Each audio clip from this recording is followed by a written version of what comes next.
अत्यधिक तीव्र गति के साथ, बहुत ही शीघ्रता के साथ कथा के विराम की ओर अग्रसर हो रहे हैं। तो सभी लोग चित्त को एकाग्र करके, वरना महाराज को कहावत सुनी होगी आपने, पंछी ने जब चुग खेत लिया फिर पछतावे क्या होवत है, उठ जाग मुसाफिर भोर भई अब रैन कहाँ को सोवत है। तो महाराज ध्यान रखिए कि देर ना हो जाए, इसीलिए चित्त को एकाग्र करेंगे, बड़ी शीघ्रता के साथ कथा को श्रवण करेंगे। भगवान की 16,100 विवाहों का आनंद आप सभी लोगों ने प्राप्त किया। उस विवाह के पीछे भगवान का क्या उद्देश्य था, क्या शिक्षा थी अपने भक्तों के लिए, कि किस प्रकार से वो परमात्मा प्रबल प्रेम के पाले पड़ के प्रभु को नियम बदलते देखा, अपना मान भले टल जाए भक्त का मान न टलते देखा। इस भाव को साक्षात करते थे अपनी भक्त गोपिकाओं के लिए, उनको समाज में असम्मानित न होना पड़े, इसके लिए उन्हें स्वीकृत करते हैं, उन पर कृपा करते हैं, अनुग्रह करते हैं, और वो भी भगवान के सुंदर स्वरूप को अपने हृदय में धारण करने से बड़ा सुंदर भगवान का विवाह दिव्य उत्सव विराम हुआ है। भागवत जी में वर्णन आया है कि प्रति एक धर्मपत्नी से भगवान को 10-10 पुत्र और एक-एक कन्या की प्राप्ति हुई है। इस प्रकार से जो वंश है वो 56 करोड़ यदुवंशियों का बना है।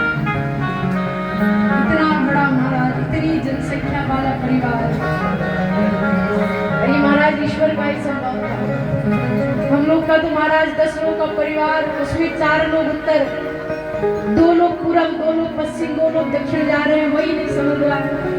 भगवान का इतना सुंदर परिवार सब यज्ञ सत्कर्म के साथ अपने जीवन को यापन कर रहा है। संयोग से कुछ समय बाद भगवान के द्वारा वृत्रासुर नामक दैत्य का उद्धार किया गया है, उनकी मां कोकरा का उद्धार किया गया है, जरासंध का उद्धार किया गया, विभिन्न लीलाएं भगवान ने की। तत्पश्चात भगवान दान की महिमा बताते हैं। एक गिरगिट स्वरूप में राजा नृग जो कि प्राप्त हुए हैं, अपने पुत्रों के निवेदन पर कि गिरगिट कुएं में है, उसका उद्धार कीजिए। भगवान अपने स्पर्श मात्र से उसका उद्धार करते हैं। तत्पश्चात वो राजा अपना परिचय देता है जब भगवान पूछते हैं, क्योंकि भगवान की स्पर्श मात्र से एक गिरगिट जब सुंदर राजा के रूप में आता है तो भगवान पूछते हैं कि तुम हो कौन और गिरगिट योनि में क्या कर रहे थे।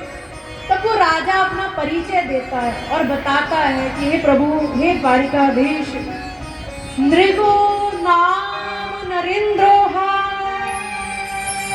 मेच्छवाकु तनयः प्रभो दाने स्वारं व्ययामानुषे यदि ते कर्णमस्पृशं यदि ते कर्णमस्पृशं कि नृगो नाम नरेंद्रोहा, कि हे द्वारिकाधीश, मेरा नाम नृग है और मैं नृग नाम का राजा हुआ करता था। इक्ष्वाकु मनवंतर का मेरा समय था, मैं बहुत दानी और प्रतापी राजा था। भगवान बोले जब दानी थे, प्रतापी थे, सत्कर्मी थे, गिरगिट योनि में क्या कर रहे हो? तुम्हें तो कहीं ना कहीं श्री हरि नारायण का अनुचर होना चाहिए, मेरा अनुचर होना चाहिए। तुम यहाँ गिरगिट योनि में क्या कर रहे थे? कहते हैं प्रभु, मैंने गौदान का संकल्प किया था कि जब तक मेरा जीवन रहेगा मैं प्रतिदिन गौदान करूंगा। भगवान बोले अच्छा, गौदान करना भूल गए थे क्या? क्योंकि महाराज विधान है, संकल्प करने के बाद यदि व्यक्ति संकल्प पूरा ना करे, पहले कोई संकल्प कर ले कि महाराज फलाना धर्म कर्म का कार्य करूंगा, फिर ना करे, तो संकल्प को तोड़ने वाले या संकल्प को न स्वीकार करने वाले व्यक्ति के लिए नरक का विधान है, वो नरकगामी होता है। भगवान ने सोचा शायद संकल्प को पूरा नहीं किया, इसीलिए गिरगिट योनि में है। तो नृग कहता है नहीं प्रभु, ऐसी बात नहीं है, मेरा नियम था कि मैं गऊ का दान करता था। तो भगवान बोले तुमने गौ दान का संकल्प किया, हो सकता है शायद तुम वृद्ध गायों का दान करते हो, बूढ़ी गऊ का दान करते होंगे। तो नृग नामक राजा बोला नहीं प्रभु ऐसी बात नहीं है, मैं जो दान करता था वो गाय कैसी हुआ करती थी तो बताते हैं। पयस्विनी तरुणी शील रूपः गुणोपपन्ना कपिला हेम श्रृंगी न्यायार्जिता रूप्य खुरा सवत्सा दुकूल माला धरणा ददाव दुकूल माला धरणा ददाव। कि हे प्रभु मैं जिन गवों का दान किया करता था, तरुणी शील रूपा पयस्विनी, पय अर्थात दूध देने वाली, तरुणी अर्थात युवा, शील रूपा सभी गुणों से संपन्न, न्याय अर्जिता न्याय से अर्जित की गई। ऐसा नहीं महाराज की चोरी का धन हो, ऐसा धन नहीं, न्याय अर्जिता मैंने न्याय से उसका अर्जन किया था। ऐसी गवों का मैं दान किया करता था। भगवान को बड़ा आश्चर्य होता है, ऐसा प्रतापी राजा गिरगिट बोले फिर क्या अपराध बना? बोले प्रभु संयोग से एक दिन अपराध से मैंने एक गऊ का दान कर दिया था, लेकिन वो गऊ ब्राह्मण देवता के घर जाने के बाद रात्रि के समय ना जाने कैसे खुली और वापस पुनः मेरे राजमहल की गौशाला में आ जाती है।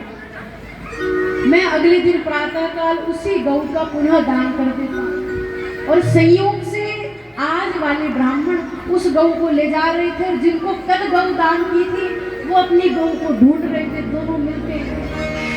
अब जिनको कल गऊ दान की थी वो आज वाले ब्राह्मण से कहते हैं कि तुम इस गैया को कहाँ ले जा रहे हो, ये तो मुझे दान स्वरूप में राजा से प्राप्त है। तो आज वाला ब्राह्मण बोला कि नहीं, आज ही राजा ने मुझे दान की है। दोनों में विवाद होने लगा।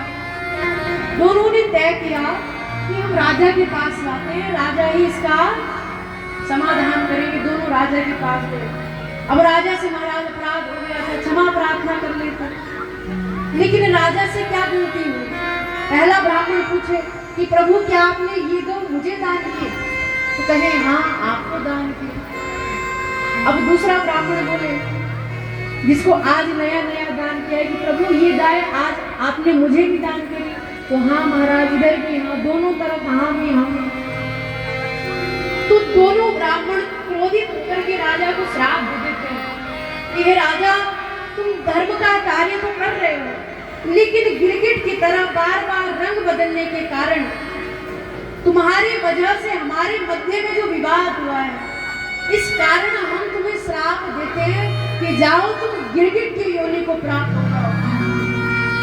राजा महाराज गिरगिट की योनि को प्राप्त होता है, क्षमा प्रार्थना करता है। तब ब्राह्मण देवता कहते हैं हे राजू तुमने इतना दान कर्म किया है, हमने तुम्हें गिरगिट होने का श्राप तो दे दिया, अब ब्राह्मण का वाक्य रिश्ता तो नहीं हो सकता। इसीलिए हे राजन हम तुम्हें वचन देते हैं कि तुम्हारा कल्याण करने के लिए साक्षात श्री हरि नारायण कृष्ण स्वरूप धारण करेंगे और तुम्हारा कल्याण करेंगे, ऐसा आशीष देते हैं। और हे प्रभु हे नारायण तुम कृष्ण रूप में आकर के तुमने अपने भक्त ब्राह्मणों की लाज रखी, मुझे स्पर्श करके मेरा कल्याण किया है, इसीलिए हे वासुदेव तुम धन्य हो, हे कन्हैया तुम धन्य हो। इस प्रकार कहकर के भगवान की स्तुति करता है, वंदन करता है और भगवान के दिव्य रूप को प्रस्थान करता है और हम लोगों को शिक्षा देकर के जाता है कि जीवन में कुछ नियमों का ध्यान रखें कि वैष्णवों का जीवन में अपराध न बढ़े। दान करें, दान में ध्यान रखिए, पात्र को दे रहे हैं नहीं दे रहे हैं, किस वस्तु का दान कर रहे हैं, इस बात का भी ध्यान रखिए। कभी कभी व्यक्ति महाराज अपने हास परिहास में अनायास वस्तुओं का दान करने योग्य न वस्तुओं का दान कर देता है। ऐसे अपराध से व्यक्ति को बचना चाहिए, ऐसी शिक्षा दी है और भगवान ने अपनी कृपालुता के विषय में बताया है। तत्पश्चात पौंड्रक इत्यादि राक्षसों के उद्धार की कथा का वर्णन है। और बड़ी सुंदर तत्पश्चात दसम स्कंद के उत्तरार्ध में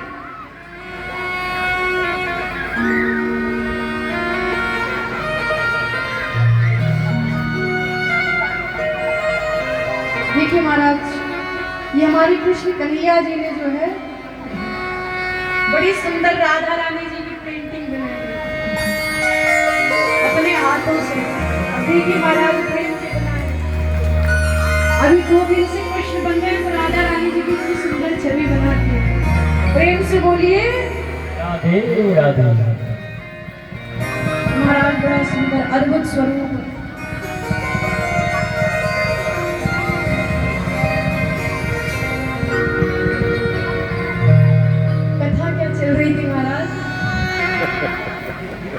बंसी सब सुर त्यागे है, एक ही सुर में बाजे है। हाल न पूछो मोहन का, सब कुछ राधे राधे राधे है। वो राधा रानी जी है महाराज, ऐसी कन्हैया है, क्या कहना। उनको देखते तो हम लोगों की मति महाराज स्थिर हो जाती है। क्या कथा चल रही थी, उत्तरार्ध में प्रवेश हो गया था महाराज। श्रीमद् भागवत महापुराण की उत्तरार्ध में अनेकों नेक कथाएं हैं, लेकिन एक समाज में प्रचलित कथा है भगवान कृष्ण जी के प्रिय सखा श्री सुदामा जी की। समाज में कई प्रकार की भ्रांतियां उनको लेकर के बताई गई हैं, लेकिन श्रीमद् भागवत महापुराण में श्री सुदामा जी के उस सुंदर चरित्र का वर्णन किया गया है। उस सुंदर चरित्र के विषय में बताते हैं। सुखदेव जी कहते हैं, हे राजन, कृष्णस्यासीत् सखा कश्चिद् ब्राह्मणो ब्रह्मवित्तमः विरक्त इन्द्रियार्थेषु प्रशान्तात्मा जितेन्द्रियः